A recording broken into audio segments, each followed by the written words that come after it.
गुनाहों का देवता धर्मवीर भारतीय भारतीय साहित्य संग्रह पनद्रज चंदर दूसरे दिन सुबह नहीं गया। उसकी थीसिस का बहुत सौभाग्य टाइप होकर आ गया था और उसे बैठा वह सुधार रहा था, लेकिन साथ ही पता नहीं क्यों उसका साहस नहीं हो रहा था वहां जाने का। लेकिन मन में एक चिंता थी सुधा की, वह कल से बिल्कुल मुरझा गई थी। चंदर को अपने ऊपर कभी कभी क्रोध आता था, लेकिन वह जानता था कि यह तकलीफ का ही रास्ता ठीक रास्ता है। वह अपनी जिंदगी में सस्तेपन के खिलाफ था, लेकिन उसके लिए सुधा की पलक का एक आंसू भी देवदत्त की तरह था, और सुधा के फूलों जैसे चेहरे पर उदासी की एक रेखा भी उसे पागल बना देती थी। सुबह पहले तो वह नहीं यार, बाद में स्वयं उसे पछतावा होने लगा और वह अधीरता से 5 बजने का इंतजार करने लगा। तो 5 बजे और वह साइकिल ले कर पहुंचा। देखा सुधा और बिनती दोनों नहीं है, अकेले डॉक्टर शुक्ला अपने कमरे में बैठे हैं। चंदर गया। राव सुधा ने तुमसे कह दिया उसे पसंद है कि डॉक्टर शुक्ला ने पूछा। जहाँ उसे कोई ऐतराज नहीं, चंदर ने कहा। मैं पहले से जानता था सुधा मेरी इतनी ही अच्छी है, इतनी सुशील है कि वह मेरी इच्छा का उल्लंघन तो कर ही नहीं सकती। लेकिन चंदर कल से उसने खाना पीना छोड़ दिया है। बताओ इससे क्या फायदा? मेरे बस में क्या है? मैं उसे हमेशा तो रख नहीं सकता, लेकिन आज सुबह खाते वक्त वह बैठी भी नहीं मेरे पास। बताओ उनका गला धर आया।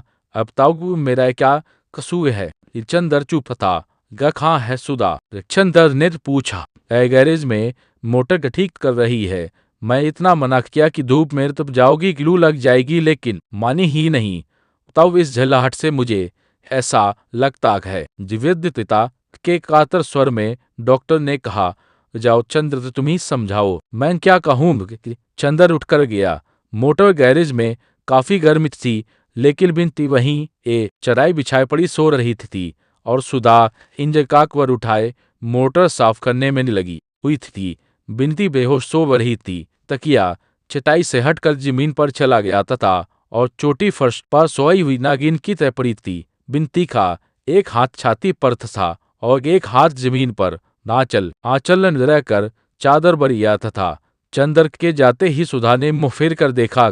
चंदर राव क्षीण मुस्कुराहट उसके होठों पर दौड़ गई, लेकिन इस मुस्कुराहट में उल्लास लुट चुका था, रेखाएं बाकी थी। सहसा उसने मुड़ कर दे खाते। बिनती, अरे कैसे घोड़ा बेचकर सो रही है? उठे, चंदर आए हैं। बिनती ने आंखें खोली, चंदर की ओर देखा, लेटे हिलेटे नमस्ते किया और आंचल संभाल कर फिर करवट बदल कर सो गई। यार बहुत सोती है, कम वक्त थे। सुधा बोली। इतना कहा, इससे कमरे में जाकर पंखे में सो। लेकिन नहीं, जहाँ दीदी रहेगी वहीं यह भी रहेगी।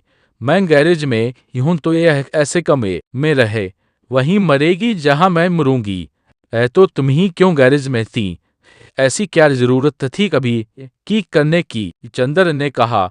लेकिन कोशिश करने पर भी सुधा को आज डांट नहीं पा रहा था। पता नहीं कहा पर क्या टूटी है का? नहीं, चंदर तबीयत ही नहीं लग रही थी। क्या करती? क्रोशिया उठाई वह भी रख दिया, कविता उठाई वह भी रख दी। कविता वगैरह में तबीयत नहीं लगी। मन में वाया कोई कठोर काम हो, कोई नियस काम हो, लोहे लक्कड़ पीतल फौलाद का तो मन लग जाए। तो चली आई मोटर ठीक करने। क्यों कविता में भी तबीयत नहीं लगी? आजुब है, गेसुख के साथ बैठकर तुम तो कविता में घंटों गुजार देती थी। चंदर बोला। उन दिनों शायद किसी को प्यार करती रही हूँ, तभी कविता में मन लगता था। यशोदा उस दिन की पुरानी बात याद करके बहुत उदास हंसी हंसी। अब प्यार नहीं करती होंगी, अब तबीयत नहीं लगती, बड़ी फीकी, बड़ी बेजार, बड़ी बनावटी लगती हैं ये कविताएं। के दर्द के आगे सभी फीकी हैं। और फिर वह उन्हीं पुर्जों में डूब गई। चंदर भी चुपचाप मोटर की खिड़की से टिकर खड़ा हो गया और चुपचाप कुछ सोचने लगा। तो सुधार ने बिना सिर उठाए झुके एक हाथ से एक तारुल पटते हुए कार। चंदर, तुम्हारे मित्र का परिवार आ रहा है, ऋषि मंगल को तैयारी करो जल्दी। कौन परिवार? सुधा, हमारे जेठ और सास आ रही है इसी बैसाखी को हमें देखने। उन्होंने तिथि बदल दी है, तो अब 6 ही दिन रह गए हैं। चंदर कुछ नहीं बोला। थोड़ी देर बाद सुधा फिर बोली, अगर उचित समझो तो कुछ पाउडर क्रीम वाले आना लगा कर जरा गोरे हो जाए तो शायद पसंद आ जाए। यदि क्यों वे ठीक है ही नहीं। सुधा ने बड़ी विचित्र सी हंसी हंस दी और सिर उठाकर चंदर की ओर देखा। चंदर चुप था, लेकिन उसकी आंखों में अजीब सी पीड़ा थी और उसके माथे पर बहुत ही करुण छा। तो सुधा ने एक वरी गिरा दिया और चंदर के पास जाकर बोली, क्यों चंदर, बुरा मान गए हमारी बात का? क्या करें चंदर, कल से हम मजाक करना भी भूल गए। मजाक करते हैं तो व्यंग बन जाता है, लेकिन हम तुमको कुछ कह नहीं रहे थे चंदर, उदासन हो। एक बड़े ही दुला से सुधा बोली, अच्छा हम कुछ नहीं कहेंगे। और उसने अपना आंचल संभालने के लिए हाथ उठाया। हाथ में काला छलक गई थी। चंदर समझा मेरे कंधे पर हाथ कही है सुधा। वह अलग हटा तो सुधा अपने हाथ देकर बोली, घबराओ देवता, तो तुम्हारी उज्ज्वल साधना में कालिक नहीं लड़ाऊंगी, अपने आंचल में पूंछ लूंगी। और सचमुच आंचल में हाथ पहुंच कर बोली, चलो अंदर चले। तो उठ बिनती बिलैया कहीं की। ते चंदर को सोफे पर बिठाकर उसी की बगल में सुधा बैठ आई और अंगुलियां तोड़ते हुए कहा, चंदर सिर में बहुत दर्द हो रहा है मेरे। सिर में दर्द नहीं होगा तो क्या? इतनी पीठ में मोटर बना रही थी। पापा कितने दुखी हो रहे थे आज। ये तुम्हें इस तरह करना चाहिए, फिर फायदा क्या हुआ? न ऐसे दोखी किया, दिल से दोखी कर लिया। बात तो वही रही न। तारीफ तो तब थी कि तुम अपनी दुनिया में अपने हाथ से आग लगा देती और चेहरे पर शिकन आती। अभी तक दुनिया की सभी ऊंचाई समेट कर भी बाहर से वही बचपन कायम रखा था तुमने। दुनिया का सारा सुख अपने हाथ से लुटाने पर भी वही बचपन, वही उल्लास क्यों नहीं खाए थी? जब इस पर एक सुधा हसीर, बचपन अब खत्म हो गया है चंदर, अब मैं बड़ी हो गई। ते बड़ी होगी अकब से गीत कल दोपहर से चंदर। चंदर चुप। थोड़ी देर बाद फिर स्वयं सुधा ही बोली, ऐ नहीं चंदर, 2-3 दिन में ठीक हो जाऊंगे। तुम घबराओ मत, मैं मृत्युशैया पर भी होंगी तो तुम्हारे आदेश पर हंस सकती हूँ। और फिर सुधा गुमसुम बैठ गई। चंदर चुपचाप सोचता रहा और बोला, सुधी, मेरा तो तुम्हें कुछ भी ध्यान नहीं है। और किसका है? चंदरे, तुम्हारा ध्यान न होता तो देखती मुझे कौन झुका सकता था। आज से सालों पहले जब मैं पापा के पास आई थी तो मैंने कभीगन सोचा था कि कोई भी होगा इसके सामने मैं इतना झुक जाऊंगी। दर का अच्छा चंदर मन बहुत उचट रहा है, चलो कहीं घुमाएं। चलोगे? ये चलो, चंदर ने कहा। दे जाएं, बिनती को जगा लाएं, वह कम वक्त अभी पुलिस हो रही है। सुधा उठकर चली गई। थोड़ी देर में बिनती आंख मलते बगल में चटाई दाबे आई और फिर बरामदे में बैठकर ऊँघने लगी। पीछे पीछे सुधा आई और चोटी खींचकर बोली, चल तैयार हो, चलेंगे घूमने। थोड़ी देर में तैयार हो गए। सुधा ने जाकर मोटर निकाली और बोली चंदर से, तुम चलाओगे या आज हम ही चलाएं?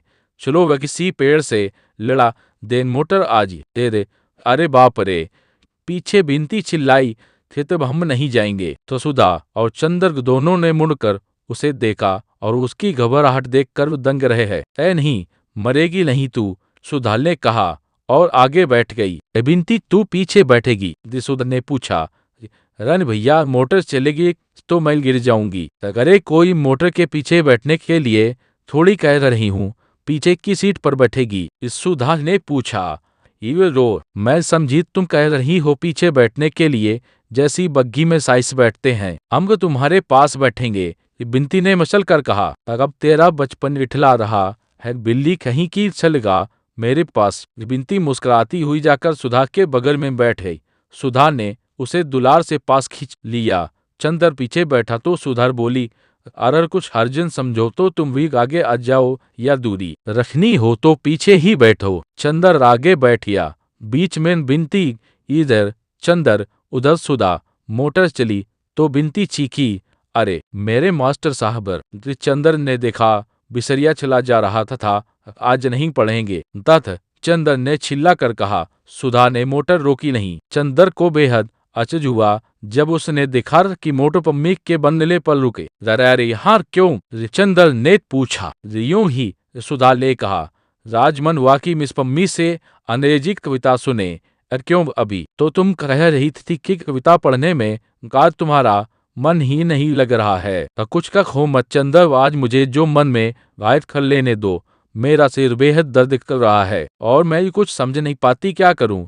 चंदर तुमने अच्छा नहीं किया। एक चंदर कुछ नहीं बोला, चुपचाप आगे चल दिया। सुधा के पीछे पीछे कुछ संकोच करती हुई सी बिनती गा रही थी। पम्मी बैठी कुछ लिख रही थी। उसने उठकर सबों का स्वागत किया। वह कोच पर बैठ गई। दूसरी पर सुधा, चंदर और बिनती। सुधा ने बिनती का परिचय पम्मी से कराया और पम्मी ने बिनती से हाथ मिलाया तो बिनती जाने क्यों चंदर की ओर देखकर हंस पड़ी। शायद दूसरे दिल की घटना की याद में सहसा सुधा को जाने क्या ख्याल आ गया। बिनती की शरारतल भरी हंसी देखकर कि उसने फौरन कहा चंदर से, चंदर तुम पम्मी के पास बैठो, दो मित्रों को साथ बैठना चाहिए। कहा, और खास तौर से जब वह कभी कभी मिलते हों। बिनती ने मुस्कुराते हुए जोड़ दिया। पम्मी ने मजाक समझ लिया और बिना शर्माए बोली, गहम लोगों को मध्यस्थ की जरूरत नहीं, धन्यवादी। आओ चंदर यहाँ आओ। पम्मी ने चंदर को बुलाया। चंदर उठकर पम्मी के पास बैठ गया। थोड़ी देर तक बातें होती रहीं। मालूम हुआ बर्टी अपने एक दोस्त के साथ तराई के पास शिकार खेलने गया है। आजकल वह दिल शक्ल का एक पान नुमा दस्ती का टुकड़ा काट कर उसमें गोली मारा करता है, और जब वह किसी चिड़िया वगैरह को मारता है तो शिकार को उठाकर देखता है कि गोली हृदय में लगी है या नहीं। स्वास्थ्य उसका सुधर रहा है। सुधा कोच पर से टेके उदास बैठी थी। सहसा पम्मी ने बिनती से कहा, आपको पहली फे देखा मैंने, आप बातें क्यों नहीं करती? बिनती ने जेब कर मुंह झुकाए लिया। बड़ी विचित्र लड़की थी, हमेशा चुप रहती थी और कभी कभी बोलने की नहरवाती तो गोटलगू करके घर गुंजा देती थी। और जिन दिनों चुप रहती थी उन दिनों ज्यादातर आंख की निगाह कपोलों की आशनाई या अधरों की मुस्कान के द्वारा बातें करती थी। पम्मी बोली, शाप को फूलों से शौक है जहाँ? हाँ रे। बिनती सिर हिलाकर बोली, चंदर इन्हें जाकर गुलाब दिखा लाओ, इधर फिर खूब खिले हैं। बिनती ने सुधा से कहा, चलो दीदी, और चंद्र के साथ बढ़ रही। फूलों के बीच में पहुंचकर बिनती ने चंदर से कहा, सुनिए दीदी को तो जाने क्या होता जा रहा है, बताइए ऐसे क्या? मैं खुद परेशान हूं बिनती, लेकिन पता नहीं कहाँ मन में कौन ऐसा विश्वास है जो कहता है कि नहीं सुधा अपने को संभालना जानती है, अपने मन को संतुलित करना जानती है, और सुधा सचमुच ही त्याग में ज्यादा गौरवमयी हो सकती है। इसके बाद चंदर ने बात टाल दी। वह बिनती से ज्यादा बात करना नहीं चाहता था सुधा के बारे में। वो बिनती ने चंदर को मौन देखा तो बोली, एक बात कहें आपसे, मानिएगा क्या? अगर हमसे कभी कोई अनधिकार चेष्टा हो जाए तो क्षमा कर दीजिएगा, लेकिन आप और दीदी दोनों मुझे इतना चाहते हैं कि हम समझे नहीं पाते कि व्यवहारों को कहाँ सीमित रखूं। बिनती ने सिर झुकाए एक फूल को नोचते हुए कहा। चंदर ने उसकी ओर देखा, क्षण भर चुप रहा, फिर बोला, नहीं बिनती, जब सुधा तुम्हें इतना चाहती है तो तुम हमेशा मुझ पर उतना ही अधिकार समझना जितना सुधा पर। उधर पम्मी ने चंदर के जाते ही सुधा से कहा, अरे क्या आपकी तबीयत खराब है? रेगे रे नहीं तो राज, आप बहुत पीली नजर आती हैं। पम्मी ने पूछा। हाल कुछ मन नहीं लग रहा था तो मैं आपके पास चली आई कि आपसे कुछ कविताएं सुनूं अंग्रेजी की। दोपहर को मैंने कविता पढ़ने की कोशिश की तो तबीयत नहीं लगी, और शाम को लगा कि अगर कविता नहीं सुनूंगी तो सिर फट जाएगा। सुधा बोली, आपके मन में कुछ संघर्ष मालूम पड़ता है या शायद? एक बात पूछूं आपसे? क्या पूछे? आप बुरा तो नहीं मानेंगी? है नहीं, बुरा क्यों मानूंगी? आपको पुर को प्यार तो नहीं करती, उससे विवाह तो नहीं करना चाहती? देखिए मिस पम्मी, आप कैसी बातें कर रही हैं? उसका मेरे जीवन में कोई ऐसा स्थान नहीं। शिव आपकी बात सुनकर शरीर में कांटे उठाते हैं। मैं और चंदर से विवाह करूंगी, इतनी घिनौनी बात तो मैंने कभी नहीं सुनी। माफ कीजिएगा, मैंने यूं ही पूछा था। क्या चंदर किसी को प्यार करता है? तिरे नहीं, बिल्कुल नहीं। सुधा ने उतने ही विश्वास से कहा जितने विश्वास से उसने अपने बारे में कहा था। इतने में चंदर और बिनती राग है। सुधा बोली अधीरता से, मेरा एक एक क्षण कटना मुश्किल हो रहा है। अब शुरू कीजिए, कुछ गाना है। गेदेक पूर्व क्या सुनोगे? पम्मी ने कहा, अपने मन से सुनाओ। चलो, सुधा ने कहा, तो कविता सुनने को मिली। पम्मी ने अलमारी से एक किताब उठाई और एक कविता गाना शुरू की। अपनी हेयरपिन निकाल कर मेज पर रख दी और उसके बाल मचलने लगे। चंद्र के कंधे से वटी कर बैठाई और किताब चंद्र की गोद में रख दी। बिनती मुस्कुराई तो सुधा ने आंख के इशारे से मना कर दिया। पम्मी ने गाना शुरू किया। लेडी नडन का एक गीत है, मैं तुम्हें प्यार नहीं करती हूँ ने, मैं तुम्हें प्यार नहीं करती हूँ, फिर भी मैं उदास रहती हूँ जब तुम पास नहीं होते को, और मैं उस चमकदार नीले आकाश से भी ईर्ष्या करती हूँ जिसके नीचे तो खड़े होगे और जिसके सितारे तुम्हें देख सकते हैं। देख, चंद्र ने पम्मी की ओर देखा। सुधा ने अपने ही वक्ष में अपना सिर छुपा लिया। पम्मी ने एक पद समाप्त करके एक गहरी सांस ली और फिर शुरू किया, मैं तुम्हें प्यार नहीं करती हूँ, फिर भी तुम्हारी बोलती हुई आंखें विरजिन की नीलिमा में गहराई, चमक और अभिव्यक्ति एन मेरी नीलनिमेश पलकों और जागते अर्धरात्रि के आकाश में नाच जाती हैं। और किसी की आंखों के बारे में ऐसा नहीं होता। ददर सुधा ने बिल्ती को अपने पास खींच लिया और उसके कंधे पर सिर टेक कर बैठी। पम्मी गाती गई, एन मुझे मालूम है कि मैं तुम्हें प्यार नहीं करती हूँ, लेकिन फिर भी कोई शायद मेरे साफ दिल पर विश्वास नहीं करेगा। और अक्सर मैंने देखा है कि लोग मुझे देखकर मुस्कुरा देते हैं क्योंकि मैं उधर एकटक देखती हूँ जिधर से तुम माया करते हो। गीत का स्वर बड़े स्वाभाविक ढंग से उठा, लहराने लहरा अप उठा और फिर धीरे धीरे करुण से सकती हुई लय में डूब गया। गीत खत्म हुआ तो सुधा का सिर बिनती के कंधे पर था और चंद्र का हाथ पम्मी के कंधे पर। चंद्र थोड़ी देर सुधा की ओर देखता आहा, फिर पम्मी की एक हल्की सुनहरी लट से खेलते हुए बोला, पम्मी तुम बहुत अच्छा गाती हो। अच्छा, आश्चर्यजनक के कहो चंद्र, पम्मी इतनी अच्छी है यह तुमने कभी नहीं बताया था, हमें फिर कभी सुनाइएगा। हाँ, रहा हूँ मिस शुक्ला, काश की बजाय लेडी नार्टन के यह गीत आपने लिखा होता। सुधा गुब्बारी, चलो चंद्र चले अब चलो। उसने चंद्र का हाथ पकड़कर की, चलिया मिस पम्मी, अब फिर कभी आएंगे, आज मेरा मिर ठीक नहीं है। 16 चंद्र ड्राइव करने लगा। बिनती बोली, हमें आगे हवा लगती है, हम पीछे बैठेंगे। का चली तो सुधा बोली, अब मन कुछ शांत है चंद्र, इसके पहले तो मन में कैसे तूफान आपस में लड़ रहे थे, कुछ समझ में नहीं आता। अब तूफान बीत गए तो तूफान के बाद की खामोश उदासी है। सुधा ने गहरी सांस ली, का जाने क्यों बदन टूट रहा है।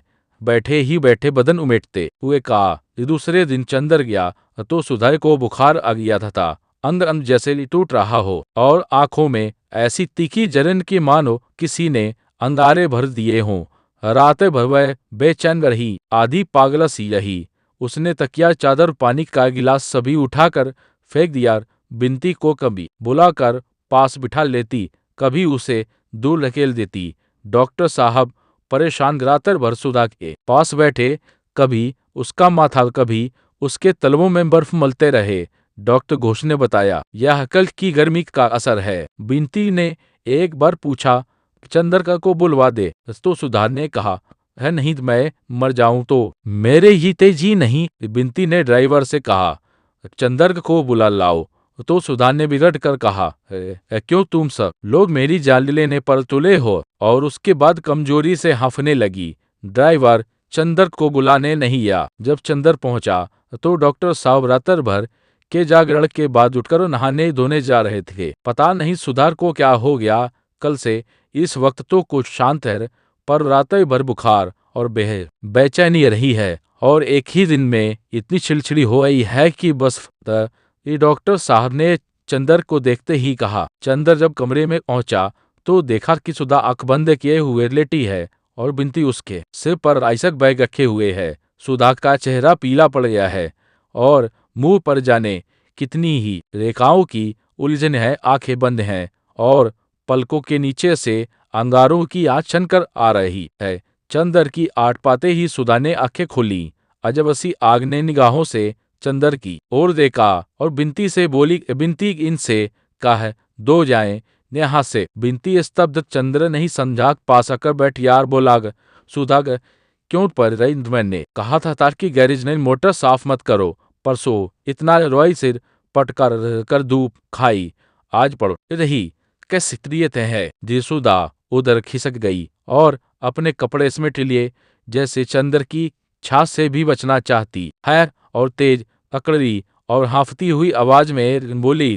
बिनती इनसे कह दो जाए यहाँ से चंदन चुप हो जा और एकटक सुधा की ओर देखने लगा और सुधा की बात ने जैसे चंद्र काम मरोड़ दिया कितनी गैरियत से बात कर रही है सुधा सुधा जो उसके अपने व्यक्तित्व से ज्यादा अपनी तथीप आज किस स्वर में बोल रही है रसुदीद क्या हुआ तुम्हें चंद्र ने बहुत आहत हो बहुत दुलारक भरी आवाज में पूछा अगर मैं कहती हूँ जाओगे नहीं तुम फुफकार कर सुधा बोली ये कौन हो तुम मेरी बीमारी पर सहानुभूति प्रकट करने वाले मेरी कुशल पूछने वाले मैं बीमार हूँ दिल में मर रही हूँ तुमसे मतनबा तुम तो कौन हो मेरे भाई हो मेरे पिता हो और कल अपने मित्र के यहाँ रात मेरा अपमान कराने ले आए थे दसुदा हाफने लगी अपमान किसने तुम्हारा अपमान किया सुधा पम्मी ने तो कुछ भी नहीं कहा तुम पागल तुम नहीं हो गई चंदल ने सुधा के पैरों पर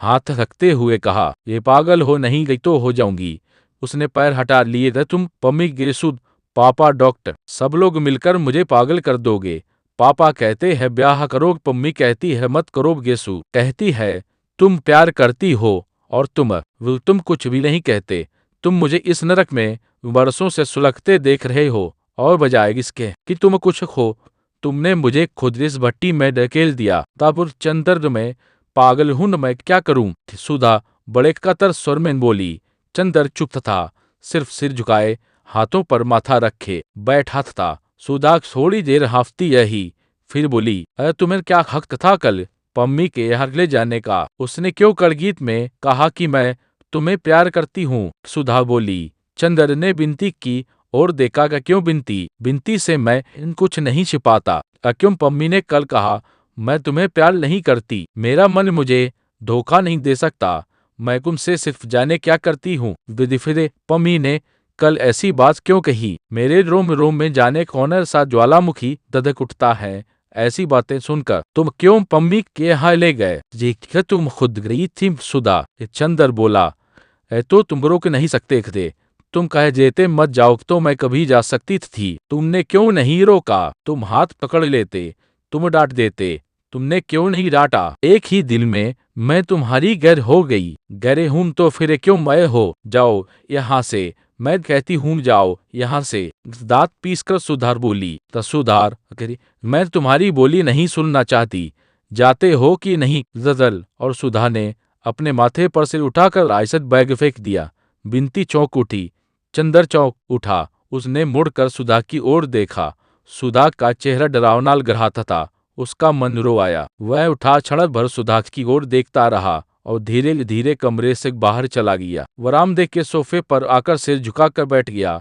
और सोचने लगा यह सुधा को क्या हो गया परसों शाम को वह इसी सोफे पर सोया कथा सुधा बैठी पंखा जल रही थी हल शाम को वह हंस रही धीरे लगता रहा तूफान शांत हो गया पर यह क्या अंतर तो दिलें यह रूप ऐसे ले लिया और क्यों लिख लिया जब वह अपने मन को शांत रख सकता है जब वह सभी कुछ हंसते हंसते बर्दाश्त कर सकता है तो सुधा क्यों नहीं खस सकती उसने आज तक अपनी सांसों से सुधा का निर्माण किया है सुधा को तिलर तिल बनाया सजाया सवारा है फिर सुधा में यह कमजोरी क्यों क्या उसने यह रास्ता अख्तियार करके भूल की क्या सुधा भी एक साधारण सी लड़की है जिसके प्रेम और घृणा का स्तर उतना ही साधारण है माना उसने अपने दोनों के लिए एक ऐसा रास्ता अपनाया है जो विलक्षण है लेकिन इससे क्या सुधा और वह दोनों ही क्या विलक्षण नहीं है फिर सुधा क्यों बिखर रही है लड़कियां भावनात्मक ही बनी होती हैं साधना उन्हें गाती ही नहीं क्या उसने सुधा का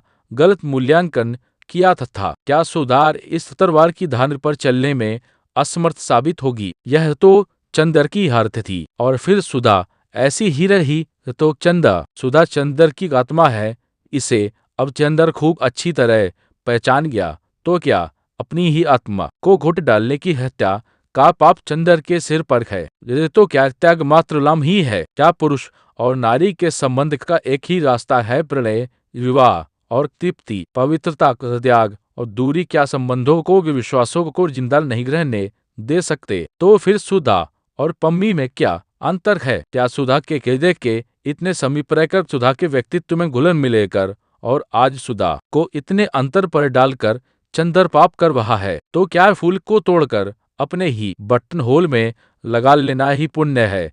और दूसरा रास्ता गहित है, विनाशकारी है। क्यों उसने सुधा का व्यक्तित्व तोड़ दिया है? किसी ने उसके कंधे पर हाथ रखा, विचार श्रृंखला टूट गई। पादी बिनती थी, क्या सोच रहे हैं दापर? बिनती ने पूछा बहुत स्नेह से। ये कुछ नहीं, एक दिन नहीं बताइएगा, हम नहीं जान सकते। बिनती के स्वर में ऐसा आग्रह, ऐसा अपनापन, ऐसी निश्चलता रहती थी कि चंद्र अपने को कभी नहीं रोक पाता था, छिपा नहीं पाता था। यह कुछ नहीं बिनती, तुम कहती हो सुधा को इतने अंतर पर मैंने रखा तो मैं देवता हूँ। सुधा कहती है मैंने अंतर पर रखा, मैंने पाप किया, जाने क्या किया है मैंने? क्या मुझे कम तकलीफ है? मेरा जीवन आजकल किस तरह घायल हो गया है मैं जानता हूँ। एक पल मुझे आराम नहीं मिलता। क्या उतनी सजा काफी नहीं थी जो सुधा को भी किस्मत यह दंड दे रही है? मुझे को सभी बेचैनी और दुख मिल जाता, सुधा को मेरे पाप का दंड क्यों मिल रहा है? बिनती तुमसे अब कुछ नहीं छिपा, जिसको मैं अपनी सांसों में दुबका कर इंद्रधनुष के लोक तक ले गया। गाज हवा के झोंके उसे बादलों की ऊंचाई से क्यों ढकेल देना चाहते हैं? और मैं कुछ भी नहीं कर सकता। इतनी देर बाद बिनती के ममताल भरे स्पर्श में चंद्र की आंखें छलछला आई। ऋषिव आप समझदार हैं, दीदी ठीक हो जाएंगी, घबराने से काम नहीं चलेगा। नहीं, आपको हमारी कसम है, उदास मत होइए, कुछ सोचिए मत। तो दीदी बीमार हैं, आप इस तरह से कहेंगे तो कैसे काम चलेगा? उठिए, दीदी बुला रही हैं। चंद्र गया। सुधा ने इशारे से पास बुलाकर बिठा लिया। चंद्र हमारा दिमाग ठीक नहीं है, बैठ जाओ, लेकिन कुछ बोलना मत, बैठे रहो। उसके बाद दिन भर अजूबा सा गुजरा। जब जब चंद्र ने उठने की कोशिश की, सुधा ने उसे खींच बिठा लिया। घर तो उसे जाने ही नहीं दिया। बिनती वहीं खाना ले आई। सुधा कभी चंद्र ई और देख लेती, फिर तकिए में मुंह गड़ा लेती, बोली एक शब्द भी नहीं, लेकिन उसकी आंखों में अजब सी कातरता थी।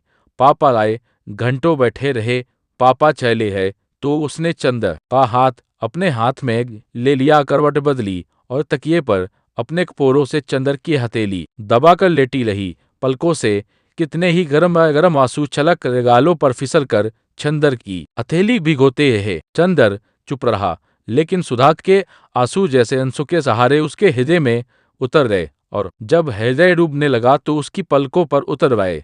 सुधा ने देखा, लेकिन कुछ भी नहीं बोली। घंटा भर बहुत गहरी सांस ली, बेहद उदासी से मुस्कुराकर कहा, हम दोनों पागल हो गए हैं त क्यों चंद्र? अच्छा, अब शाम हो गई, जरा लॉन पर चलें। तो सुधा चंद्र के कंधे पर हाथ रख कर खड़ी हो गई।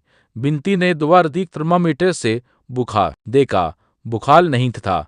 चंद्र ने सुधा के लिए कुर्सी उठाई। सुधा ने हंसकर कहा कि चंद्र, आज बीमार हूं तो कुर्सी उठा रहे हो, मर जाऊंगी तो अर्थी उठाने भी आना, वरना रख मिलेगा, समझे? निश्चित ऐसा एक बोल बोला करोग दीदी। सुधा लॉन में कुर्सी पर बैठ आई, बगल में नीचे चंद्र बैठ गया। सुधा ने चंद्र कार से अपनी कुर्सी में टिका लिया और अपनी उंगलियों से चंद्र के सूखे होठों को छूते हुए कहा, चंद्र, आज मैंने तुम्हें बहुत दुखी किया क्यों? लेकिन जाने क्यों दुखी करती तो आज मुझे वह ताकत मिलती जो मिल गई। और सहसा चंद्र के सिर को अपनी गोद में खिंचती हुई सी सुधा ने कहा, गारा मेरे, आज तुम्हें बहुत सी बातें बताऊंगी, बहुत ऐसी। बिनती उठकर जाने लगी तो सुधा ने कहा, अगर कहाँ चली? बैठ तू यहाँ, तू वहाँ रहेगी ताकि बाद में चंद्र यह कहे कि सुधा कमजोर निकल गई। बिनती बैठ गई। सुधा ने क्षणक भर आंखें बंद कर ली और अपनी वेणी पीठ पर से खींचकर गोद में डाल ली और बोली, चंद्रबाजी, कितने ही साल हुए जब से मैंने तुम्हें जाना है, से अच्छे बुरे सभी का मौका फैसला तुम ही करते रहे हो। आज भी तुम ही बताओ चंद्र कि अगर मैं अपने को बहुत संभालने की कोशिश करती हूँ और नहीं संभाल पाती हूँ तो यह कोई पाप तो नहीं रे। तुम जानते हो चंद्र, तुम जितने मजबूत हो उस पर मुझे घमंड है कि तुम कितनी ऊंचाई पर हो। मैं भी उतना ही मजबूत बनने की कोशिश करती हूँ, उतने ही ऊंचे उठने की कोशिश करती हूँ। अगर कभी कभी फिसल जाती हूँ तो यह अपराध तो नहीं? नहीं, चंदर बोला। और अरार अपने उस अंतर्द्वंद के क्षणों में तुम पर कठोर हो जाती हूँ तो तुम सह लेते हो। मैं जानती हूँ तुम मुझे जितना स्नेह करते हो उसमें मेरी सभी दुर्बलताएं दूर जाती हैं। लेकिन आज मैं तुम्हें विश्वास दिलाती हूँ चंदर की मुझे खुद अपनी दुर्बलताओं पर शर्म आती है और आगे से मैं वैसी ही बनूंगी जैसा तुमने सोचा है। चंदर चंदर कुछ नहीं बोला, सिर्फ उदास पर रखे हुए सुधा के पांवों पर अपनी आपती उंगलियां रख दी। सुधा कहती गई, चंदर आज से कुछ ही महीने पहले जब गेसू ने मुझसे पूछा था कि तुम्हारा दिल कहीं झुका था तो मैंने इनकार कर दिया था। कल पम्मी ने पूछा तुम चंदर को प्यार करती हो तो मैंने इनकार कर दिया था। मैं आज भी इनकार करती हूँ कि मैंने तुम्हें प्यार किया है या तुमने मुझे प्यार किया है। मैं भी समझती हूँ और तुम भी समझते हो, लेकिन यह जो तुमसे छिपा है भी मुझसे कि तुमने जो कुछ दिया है प्यार से कहीं ज्यादा ऊंचा और प्यार से कहीं ज्यादा महान है। तब दिल में ब्याह नहीं करना चाहती थी, मैंने परसों इनकार कर दिया था। इतनी लड़ाई थी खींची थी, बाद में मैंने सोचा कि यह गलत है, यह स्वार्थ है। जब पापा मुझे इतना प्यार करते हैं तो मुझे उनका दिल नहीं दुखाना चाहिए। पर मन के अंदर की जो खींच थी, जो कुरंत थी, वह कहीं तो उतरती ही। वह मैं अपने पर उतार देना चाहती थी। मन में राता था अपने को कितना कष्ट दे डालूं, इसीलिए अपने गैरेज में जाकर मोटर संभाल रही थी, लेकिन वहां भी असफल रही। और अंत में वह कीज अपने मन पर भी उतार कर उस पर उतारी जिसको मैंने अपने से भी बढ़कर माना है। वह खींच उतरी तुम पर। हरिश्चंद्र ने सुधा की ओर देखा। सुधा मुस्कुराकर बोली, तनिर ऐसे मत देखो, यह मत समझो कि अपने आज के व्यवहार के लिए मैं तुमसे क्षमा मांगूंगी। मैं जानती हूँ मांगने से तुम दुखी भी होगे और डांटने भी लगोगे। खैर आज से मैं अपना रास्ता पहचान रही हूँ। मैं जानती हूँ कि मुझे कितना संभल कर चलना है। तुम्हारे सपने को पूरा करने के लिए मुझे अपने को क्या बनाना होगा यह भी मैं समझ रही हूँ। मैं खुश रहूंगी, सबक रहूंगी और सशक्त रहूंगी, और जो रास्ता तुम दिखलाओगे उधर ही चलूंगी। लेकिन एक बात बताओ चंदर, मैंने ब्याह कर लिया और वहां सुखी रह पाई फिर, और उन्हें वह भावना रूपा स्नान दे पाई और फिर तुम्हें दुख हुआ तब? चंदर ने घास का एक तिनका तोड़ कर कहा, देखो सुधा की एक बात बताओ, अगर मैं तुम्हें कुछ कह देता हूँ और उसे तुम मुझी को वापस दे देती हो तो कोई बहुत ऊंची बात नहीं हुई। अगर मैंने तुम्हें सचमुच ही स्नेह या पवित्रता जो कुछ भी दिया है उसे तू उन सभी के जीवन में नहीं क्यों नहीं प्रतिफलित कर सकती जो तुम्हारे जीवन में आते हैं, चाहे वह पति ही क्यों न हो। तुम्हारे मन के अक्षय स्नेह भंडार के उपयोग में इतनी कृपणता क्यों? मेरा सपना कुछ और ही है सुधा।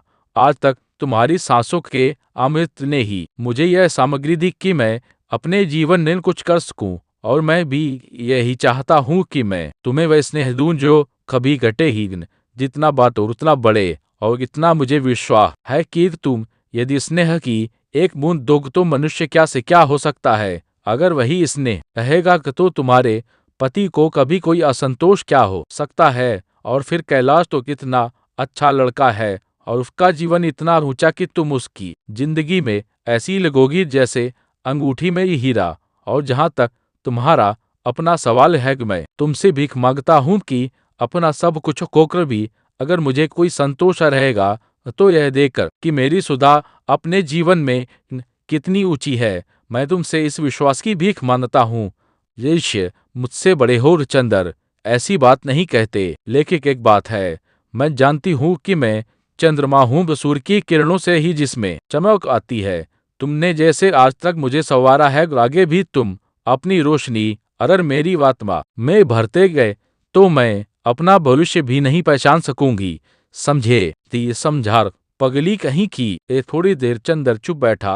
आह, फिर सुधा के पाँव से सिर टिका कर बोला कर परेशान कर डाला थी रोज से। सूरत तो देखो कैसी इनकराई है, और बैसाखी को कुल 4 रोज रह गए। अब मत दिमाग को बिगाड़ना, वे लोग आते ही होंगे। दबिंती खदवार ले आग वारे बिनती उठकर गई तो सुधा बोली, घटो अब हम घास पर बैठेंगे। और घास पर बैठकर वह बोली, लेकिन एक बात है, आज से लेकर ब्याह तक तुम हर अवसर पर हमारे सामने रहना, जो को होगे वह हम करते जाएंगे। हाँ, यह हम जानते हैं, चंदर ने कहा, और कुछ दूर हटकर घास पर लेट गया और आकाश की ओर देखने लगा। शाम हो गई थी और दिन भर की उड़ी हुई धूल अब बहुत कुछ बैठ गई थी। आकाश के बादल ठहरे हुए थे और उन पर अरुणाई झलक रही थी। एक दुरंगी पतंग बहुत ऊंचे पर उड़ रही थी। चंद्र का में भारी था। हालांकि रूद तूफान बरसों उठा तथा वह खत्म हो गया था, लेकिन चंद्र का मन अभी मरार मरा हुआ सा था। वह चुपचाप लेटा रहा। बिनती दवा और पानी ले आई। दवा पीकर सुधा बोली, क्यों तो चुप क्यों हो चंद्र? एग कोई बात नहीं। फिर बोलते क्यों नहीं देखा बिनती? अभी अभी क्या कह रहे थे? और कब देखो इन्हें। सुधा बोली, कह हम अभी बताते हैं इन्हें। बिनती बोली और गिलास में थोड़ा सा पानी लेकर चंद्र के ऊपर फेंक दिया। चंद्र चौंकर उठ बैठा और बिगड़ कर बोला, यह क्या बदतमीजी है? अपनी दीदी को यह सब दुलार दिखाया करो। तो क्यों पड़े थे ऐसे? बात करेंगे ऋषि मुनियों जैसे और उदास रहेंगे बच्चों की तरह। वाह अरे चंद्र बाबू, बिनती ने हंसकर कहा, दीदी वे ठीक किया मैंने। बिल्कुल ठीक, ऐसे ही इनका दिमाग ठीक होगा। इतने में डॉक्टर शुक्ला आए और कुर्सी पर बैठ गए। सुधा के माथे पर हाथ रख कर देखा। अब तो तू ठीक है? गहांत पापाग, बिनती कर तुम्हारी माताजी आ रही हैं। अब बैसाखी की तैयारी करनी है। सुधा के जेठ आ रहे हैं और सास। सुधा चुपचाप उठकर चली गई। चंद्र, बिनती और डॉक्टर साहब बैठे उस दिन का बहुत सा कार्यक्रम बनाते रहे। 17 चंद्र को सबसे बड़ा संतोष था कि सुधा ठीक हो गई थी। बैसाख पुनों के एक दिन पहले ही से बिनती ने घर को इतना साफ कर डाला था कि घर चमक उठा था। यह बात तो दूसरी है कि स्टडी रूम की सफाई में बिनती ने चंद्र के बहुत से कागज बुहार कर फेंक दिए थे और आंगन धोते वक्त उसने चंद्र के कपड़ों को शीटों से तर कर दिया था।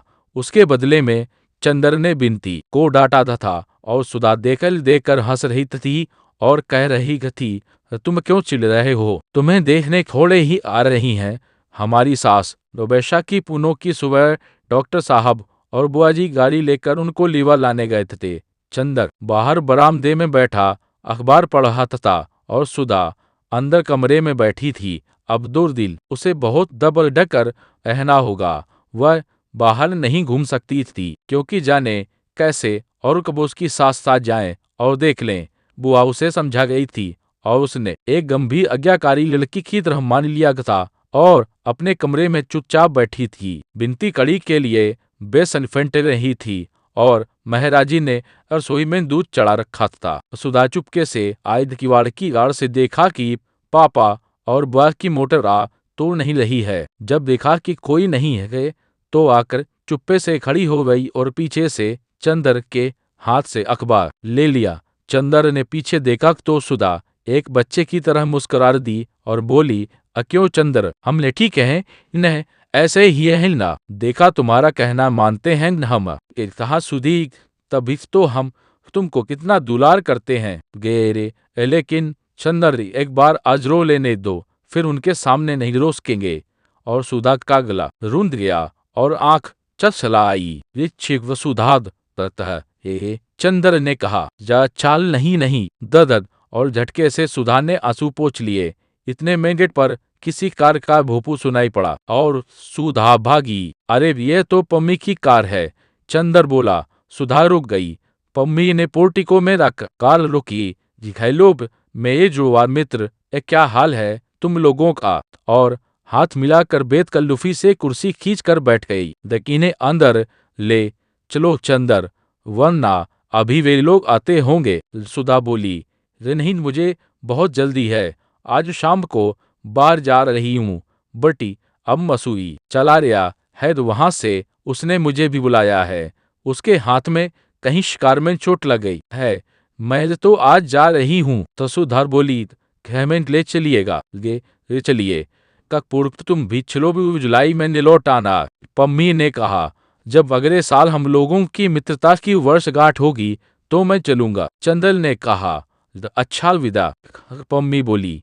चंदर और सुधा ने हाथ जोड़े तो पम्मी ने आगे बढ़कर सुधा का मुंह हथेलियों में उठाकर उसकी पलकें चूम ली और बोली कि मुझे तुम्हारी पलकें बहुत अच्छी लगती हैं। अरे इनमें आंसुओं का स्वाद कै अभी रोई थी क्या? सुधा झेल पर रही। चंदर के कंधे पर हाथ रखकर पम्मी ने कहा, एक पूर्व तुम खत जरूर लिखते रहना, चलते तो बड़ा अच्छा रहता। अच्छा, आप दोनों मित्रों का समय अच्छी तरह बीते।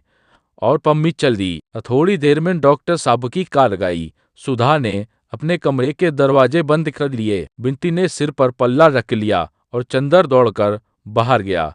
डॉक्टर साहब के साथ जो सज्जन उतरे हुए टिकने से एक गोरे से एक गोल चेहरे के कुलीन सज्जन थे और खद्दर आकोता और धोती पहने हुए थे।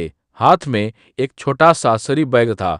चंदर ने लेने को हाथ बढ़ाया तो हंसकर बोले, नहीं जीत क्या, इतना सा बैग ले चल ले, मैं मेरा हाथ थक जाएगा।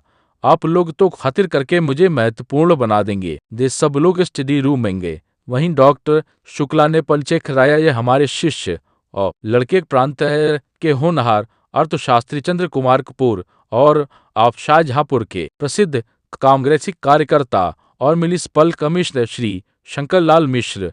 अब तू नहाए ले संगीत फिर चाय ठंडाई जी है। बुआ जी ने आकर कहा।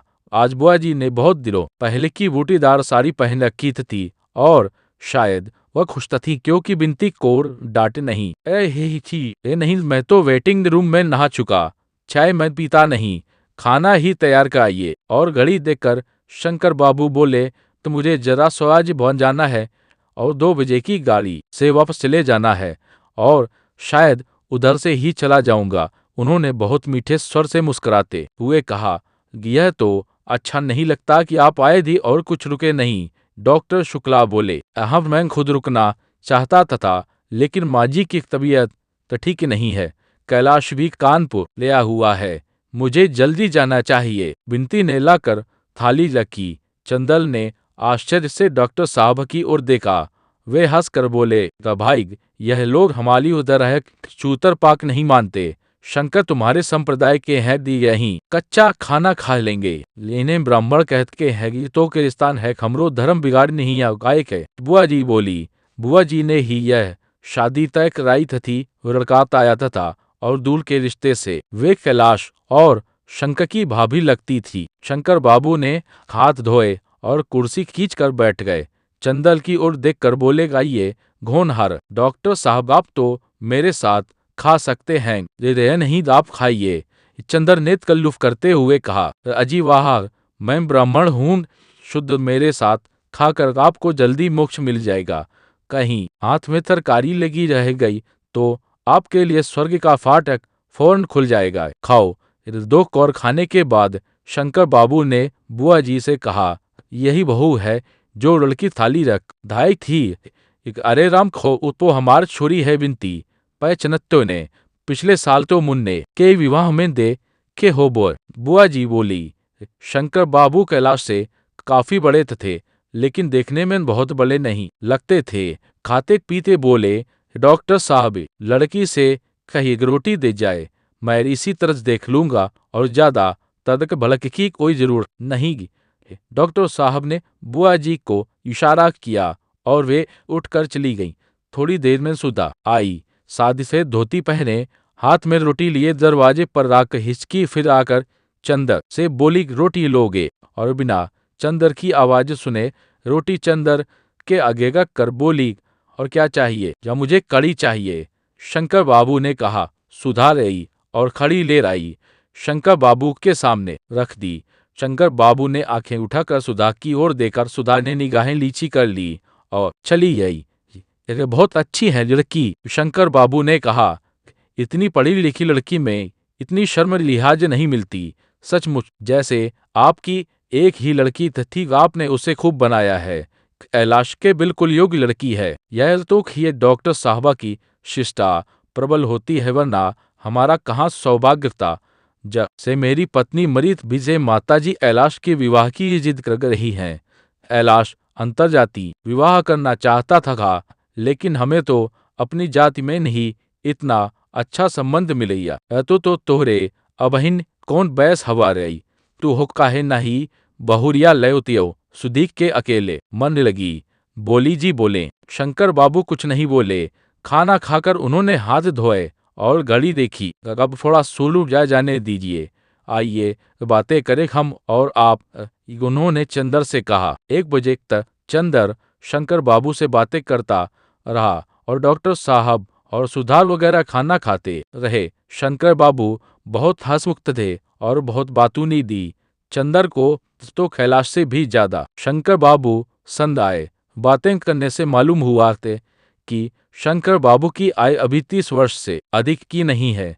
एक 5 वर्ष का बच्चा है और उसी के होने में उनकी पत्नी मर गई। अब वे विवाह नहीं करेंगे। वे गांधीवादी हैं, कांग्रेस के प्रमुख स्थानीय कार्यकर्ता हैं और म्युनिसिपल कमिश्नर हैं। घर के जमींदार हैं। कैलाश बरेली में पढ़ता था। भी कैलाश का कोई इरादा किसी प्रकार की नौकरी या व्यापार करने का नहीं है। वह मजदूरों के लिए साप्ताहिक पत्र निकालने का इरादा कर रहा है।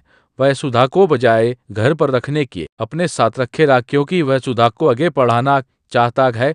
सुधा को राजनीति क्षेत्र में ले जाना चाहता है। बीच में एक बार बिनती आई और उसने चंदर को बुलाया। चंदर बाहर गया तो बिनती ने कहा, दीदी पूछ रही हैं ये कितनी देर में जाएंगे। क्यों कह रही हैं। अब चंदर को याद थोड़े ही है कि सुधा भी इसी घर में है, उन्हीं से बातें कर रहे हैं। चंदर हंस दिया और कुछ नहीं कहा। बिनती बोली, ये लोग तो बहुत अच्छे हैं, मैं तो कहूंगी सुधा दीदी को इससे अच्छा परिवार मिलना मुश्किल है। हमारे सुध की तरह नहीं है। हाँ, फिर भी सुधा इतनी सेवा नहीं कर रही है इनकी। बिनती तुम सुधा को कुछ शिक्षा गे दो इस मामले में। हाल हक हम सेवा करने की शिक्षा कर देंगे और ब्याह करने के बाद की शिक्षा अपनी पम्मी से दिलवा देना। खुद तो उन सेकले ही चुके होंगे आप। चंदर जिम्पगा। ये पाजी कहीं की बहुत बेशर्म हो गई है। पहले मुंह से बोल नहीं निकलता था तुमने और दीदी ने ही तो किया बेशर्म। ये हम क्या कहें, पहले हम कितना डरते थे। ये बिनती ने उसी तरह गर्दन टेढ़ी करके कहा और मुस्कुरा कर भाग गई। जब डॉक्टर साहब आए तो शंकर बाबू ने कहा, अब तो मैं जा रहा हूँ, तेह माला मेरी ओर से बहू को दे दीजिए। और उन्होंने बड़ी सुंदर मोतियों की माला बैग से निकाली और बुआ दी ते हाथ में दे दी। हम एक बात है, शंकर बाबू बोले, ब्याह हम लोग महीने भर के अंदर ही करेंगे। आपकी सब बात हमने मानी, यह बात आपको हमारी माननी होगी। इतनी जल्दी डॉक्टर शुक्ला चौक उठे, यह असंभव है शंकर बाबू, मैं अकेला हूँगा, जानते हैं नहीं आपको कोई कष्ट होगा। शंकर बाबू बहुत मीठे स्वर में बोले, हम लोग रीति रस्म के तो कायल हैं नहीं। आप जितना चाहे रीति रस्म अपने मन से कर लें। हम लोग तो सिर्फ 6-7 आदमियों के साथ आएंगे। सुबह आएंगे, अपने बगले में एक कमरा खाली का दीजिएगा।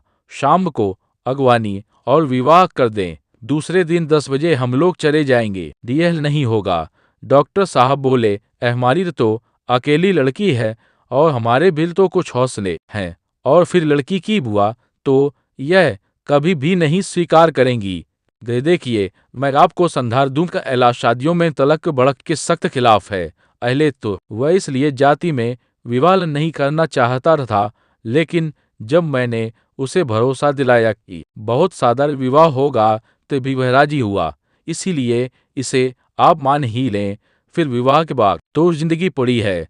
आपकी अकेली लड़की है, जितना चाहिए करिए। रहा समय का तो सुबह से शीघ्रम गे। फिर आपको कुछ खास इंतजाम भी नहीं करना। अगर कुछ हो तो कहिए, मैं यहीं आ जाऊं, आपका काम कर दूं। ले शंकर बाबू हंसकर बोले। जो कुछ देर तक बातें होती रहीं, अंत में शंकर बाबू ने अपने सौजन्य और मीठे स्वभाव से सभी को राजी कर ही लिया। उसके बाद उन्होंने सबसे विदा मांगी।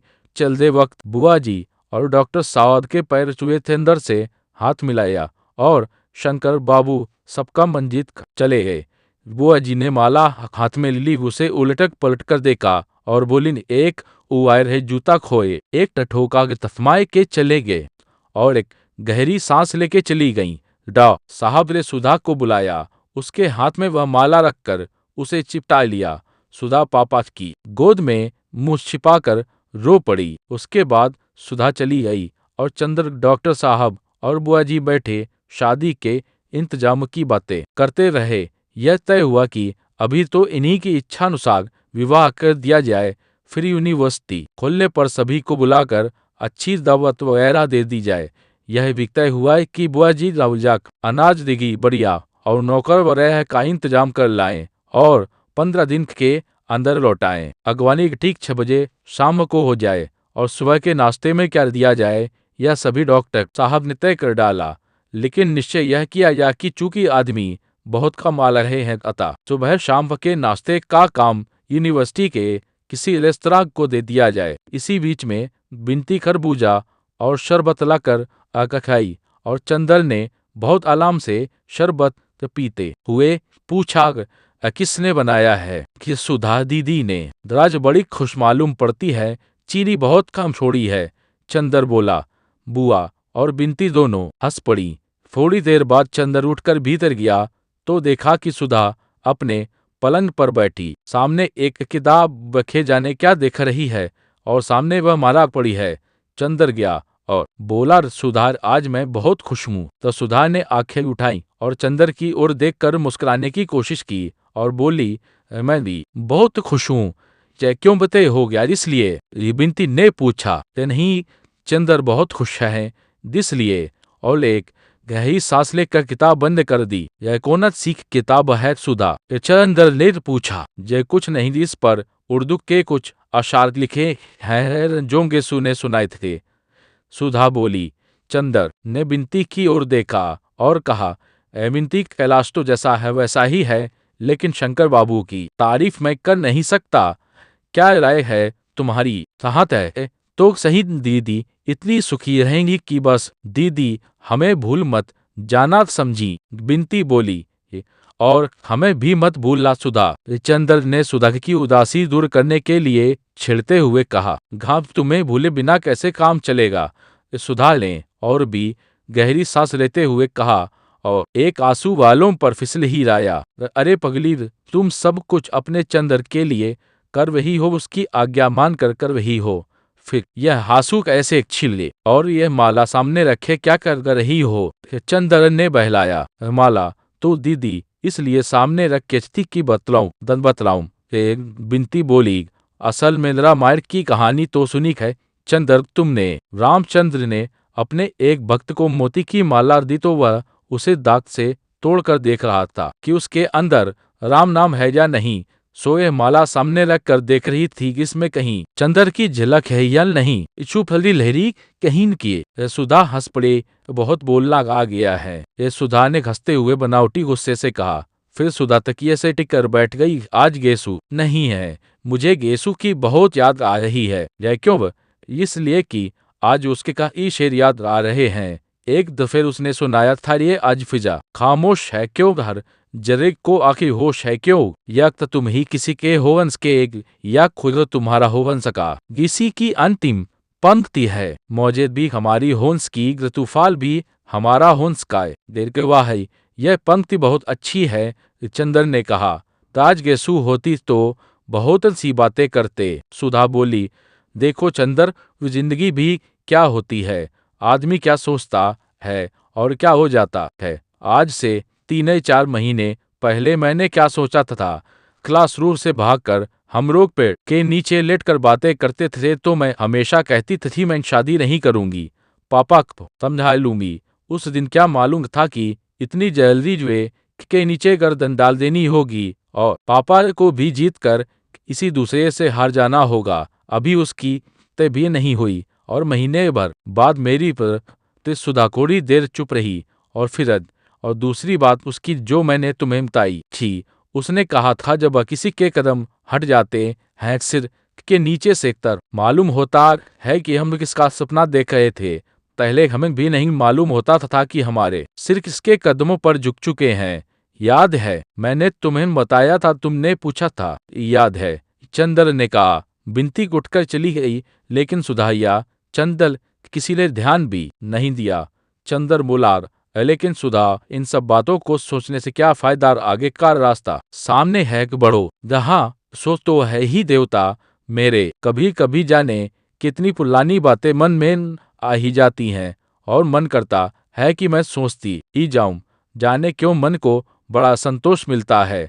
और चंदर, जब मैं वहां रहूंगी तुमसे दूर, तो इन्हीं स्मृतियों के अलावा और क्या शेष रहेगा। पर तुम्हें वह दिन याद है जब मैं गेसू के यहाँ नहीं जा पाई थी, और उस स्थान पर हम लोगों में झगड़ा हो गया था। पत चंदर, वहाँ सब कुछ है, लेकिन मैं लड़ेंगी जगेंगी किससे वहाँ। ये चंदर गए फीकी सी हंसी हंसकर बोला, अब क्या जन्नत भर बच्ची ही बनी रहोगी।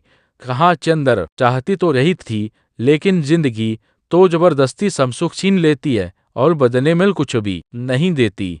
आओ चलो रॉन पर चलें, शाम को तुमसे बातें ही करेंगे। उसके बाद सुधा रात को 8 बजे उठी, जब वो तैयार होकर स्टेशन जा रही थी और ड्राइवर मोटर निकाल रहा था, और उदास टिमटिमाते हुए सितारों ने देखा कि चंदर और सुधा दोनों की आंखों में आंसुओं की अवशेष नमी झिलमिला रही थी। उठते हुए सुधा ने क्षण भर चंदर की ओर देखा। चंदर ने सिर झुका लिया और बहुत उदास आवाज में कहा, चलो सुधा, बहुत देर कर दी हम लोगों ने।